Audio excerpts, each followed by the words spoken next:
Whatever it is a man's metabolism does.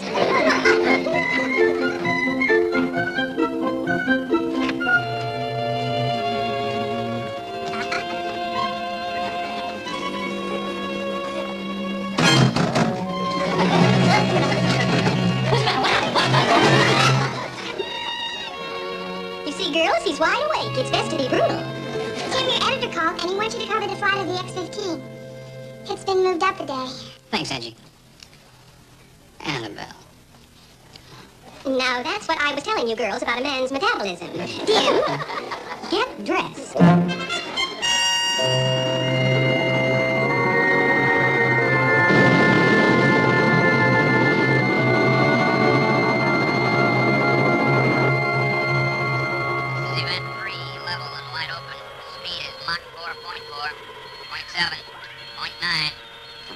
Stay with it. Mach 5.3. Some trouble with vertical stability. Hey, there's an unknown on my radar. A blip on a collision course with the X-15. And gaining on it fast. Overtaking it, impossible. Look, I'm tracking it now. Mach 5.4. Whatever it is, it's going over 9,000 miles an hour. Oh, come on, there just must be something wrong with this thing, that's all. 0.9. What was that? Something just went past me like I was standing still. A flying saucer. Oh, no, not those things again.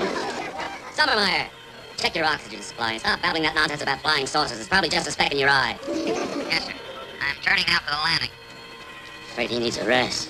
Blip's off my scope now. Oh, good. Shut it off. Darn thing probably doesn't work anyway. I'm just happy that reporter wasn't around to start splashing it over the papers that our pilots are seeing flying saucers.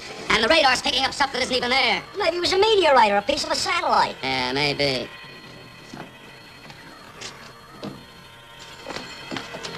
Oh, you're a little late. Oh, O'Hara, I'm afraid so. The show's over. But it was just a routine flight. Oh, can you just give me the speed? Let me interview the pilot. Yeah, I'm sorry, I can't give you any information right now. Yes, you're pushing me. Oh, am I? How about that? No, wait a minute. Why so much secrecy? This is just a routine flight. Why can't I interview some...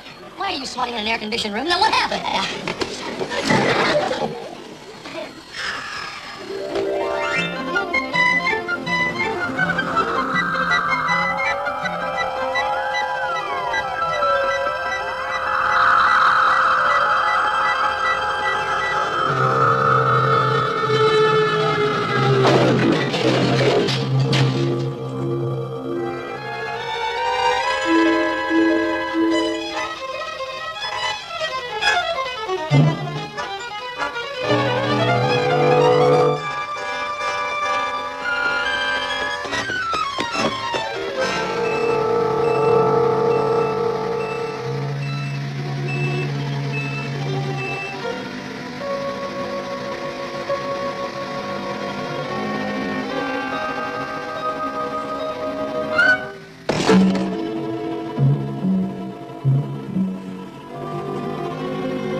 Something's going on inside.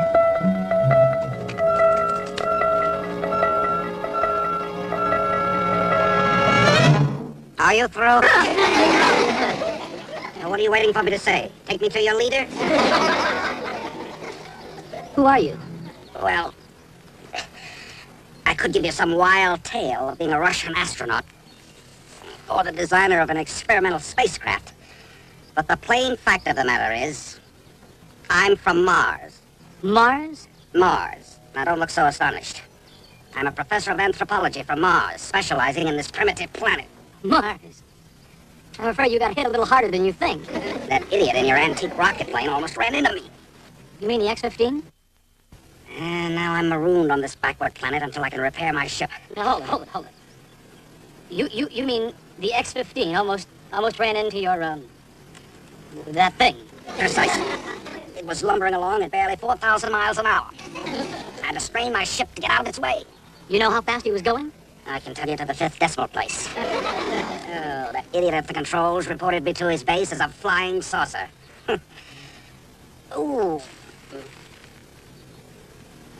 But just don't sit there. I've been hurt. Come on, go to my car. You'll have to carry me. It takes me a little while to get used to the Earth's gravity. I weigh so much more here. Yeah.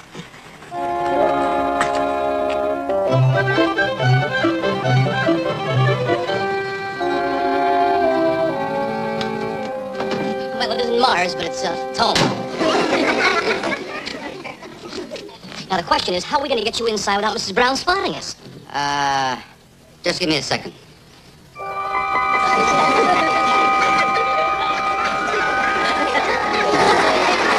Nobody will see me now, but you'll still have to carry me in. All right, come on, come on. How did you do that? It isn't easy. If I have to do it again in my condition, you're going to have a very sick Martian on your hands. Let's go, let's go. Oh, yeah. Oh. Now, give me your hand.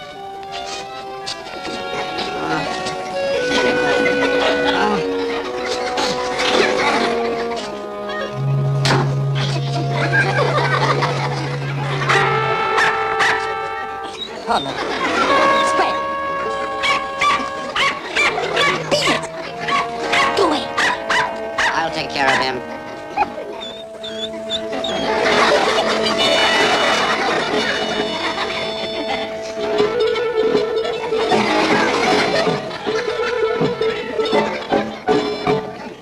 Stop gawking and get me to bed.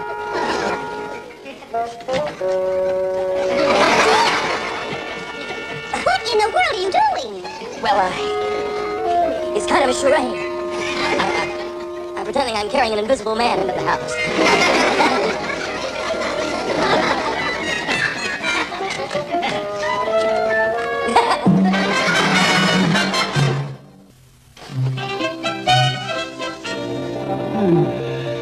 How do you feel now? Oh, better, thanks. Oh, your atmosphere. So rich in oxygen. It's like breathing in a thick chocolate malted milk.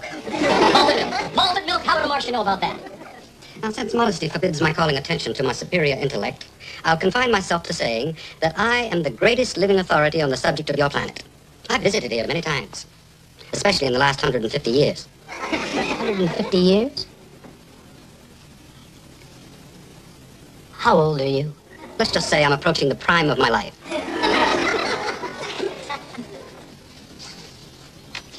But if you've been here before, how come there haven't been headlines about you all over the world? Well, as long as I don't wear a sign on my back saying I am a Martian, who would ever know?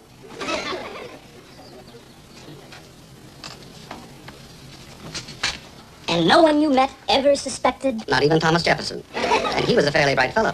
For a native, that is. You know, you Earth people are handicapped. You only use a small portion of your brain. We Martians use all of ours. I can't believe it. The trouble is, you're too intelligent to believe it. You people baffle me. So illogical. So emotional. Earth's all right for a visit, but I wouldn't want to live here. Well, you've got to live here now, whether you like it or not. I'm afraid you're stuck. Only temporarily. I'll leave as soon as I can repair my spaceship, and no one will be the wiser but you. No. You're not leaving until I get a story on this and the pictures. I'm going to get the Pulitzer Prize for this. I'm sorry, but you're not going to be able to write that story. But I've got to write it. I'm a newspaper man. You wouldn't be for long. Nobody would believe you. Pick up the phone. Call your editor. Tell him you found a real live Martian. Go ahead. But it's the truth. No. They wouldn't believe you. I'll prove it. I'll bring them here and I'll show you to them. I'll disappear. And you know I can do it. Is that how a person from a superior planet shows his gratitude? I may seem ungrateful, but I believe I know what would happen. Suppose you did win the Pulitzer Prize. You wouldn't deserve it, and you wouldn't be able to live up to it. You'd be a one-day wonder, and that's all. And you wouldn't want that, would you? Incidentally, there's a very attractive brunette walking up your steps right now. Annabelle. How'd you know that? She's thinking very warm thoughts about you. How do you know that? You mean you can read minds? Unless there's a conscious effort to shut me out. For instance, I know exactly what you're thinking about the young lady. Oops, you shut me right out. That was personal. After all, I'm only human. Just remember, I'm more than human. Now, answer the door. If there's anything I hate, it's a smart-alecky Martian.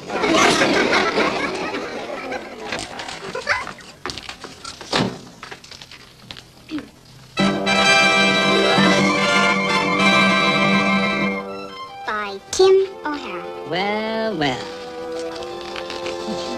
Gosh, I'm proud of you. How nice for me. Excuse me for putting into your thoughts again, but you're about to have visitors.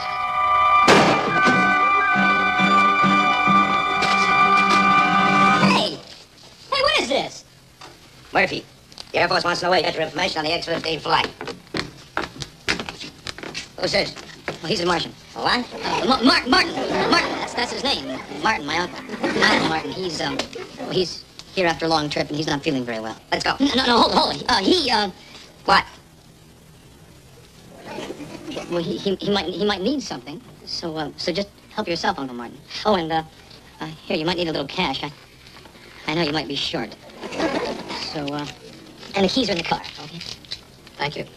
I may not be back by the time you leave, so well, it's been very nice seeing you. I hope you have a very pleasant trip and happy landing. All right. Take good care of him, Annabelle. Have an itch. He must be a pretty nice boy. He is. I mean, you're his uncle. You ought to know. Oh, well, I haven't seen much of him, and my home is a long, long way from here. Well, we'll take care of you, my aunt and I. Is your aunt the woman next door who gives bridge lessons and is taking a course in real estate and sells Christmas cards and beauty creams and is studying the stock market with a Ouija board? Tim must have talked to you about her. Yes. Well, I'll be able to take care of myself, thank you. I'll be up and around tomorrow. Well, we'll take care of you anyway.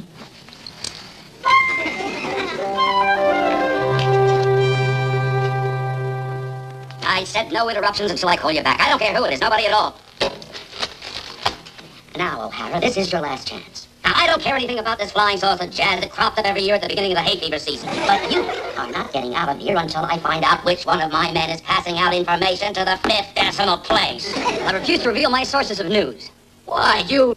Colonel, I've got to admit that I admire this young man's principles. What? And with your permission, I'd like to do something for him. For starters, I'd like to throw him in jail. I'd be very happy to look after him personally. Good. I'll drop by and see him. Every month or so. Well, let me call my attorney, please. Here you are, O'Hara. A lovely three-course lunch. 3-course lunch, it looks like hamburger. Oh, no. You got hamburger, coffee, and sugar. You got any words for the Colonel? Yes, I have several words for the Colonel. But I wouldn't use any of them in mixed company.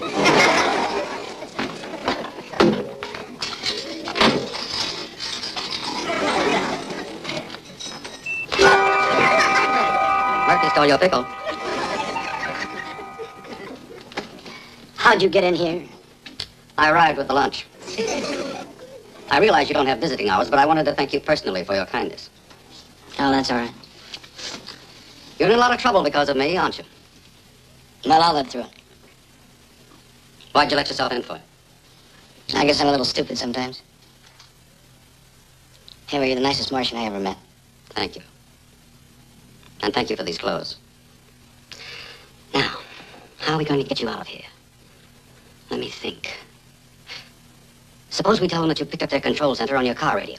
No, that's impossible. My radio wouldn't pick up their frequency. Blame it on sunspots, freak reception, an ionization shift in the upper atmosphere. That's your story, and stick to it. I'll try, but... Excuse me a moment. Murphy's coming back. Eat your lunch.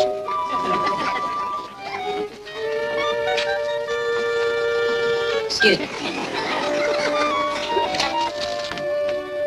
Who are you talking to in there? One of my favorite people. Myself. I heard two different voices.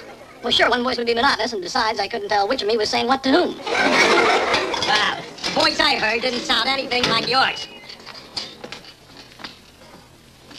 Why should it? Charlie McCarthy doesn't sound anything like Edgar Bergen. You're a ventriloquist, aren't you? I'm practicing throwing my voice while I'm eating. Hey, you know something? You're very good. Well, thank you. I thank you, too. We both thank you. Both at once.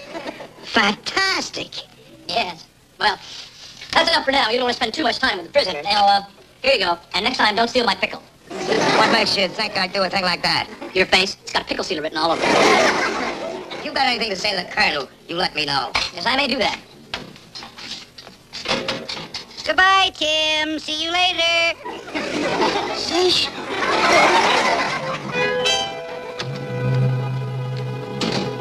Now remember, Colonel, it might have been a freak thing that made the cargo you pick up the control center that day. I say it's impossible, and I'm calling your bluff. Yeah, well, yes, it might have been sunspots, or upper atmosphere ionization, or something like that. Well, maybe it's a holiday for sunspots. Later, Annabelle, later. If it doesn't work, back you go.